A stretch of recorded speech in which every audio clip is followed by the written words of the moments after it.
mambo, and I am talking to you straight to your faces, because Kenya hii iko na propaganda nyingi. Kuna watu wengi hawawezi kusema vile watapanga vijana wapate ajira. Wanasema ati watapanga vijana vile watapiga kura. Sasa mimi nataka nikuulize wewe, husemi ya kwamba unapanga vile vijana watachaguliwa? Hapana, unasema wewe unapanga vile vijana watakupigia wewe kura. Watakupigia wewe kura ndio wapate nini? You know, kama wewe unatafuta kura ya mtu, give him a plan.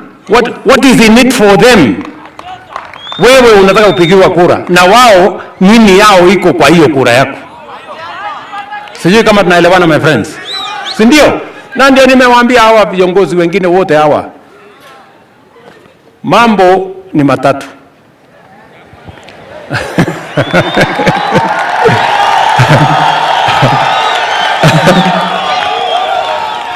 Si ndio?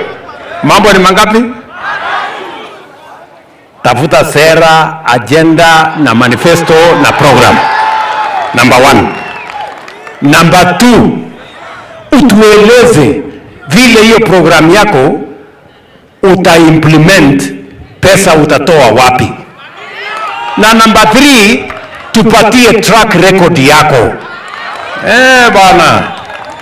Sasa mimi nataka niwaulize, kama mtu amekuwa uongozi miaka 10 ama 20 ama yule wa 40 na hana track record ya kufanya kitu yoyote,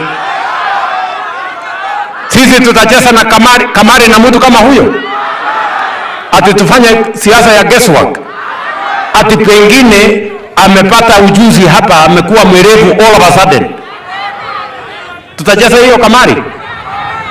Mimi nataka niwaambie, hatuna time ya kuwaste.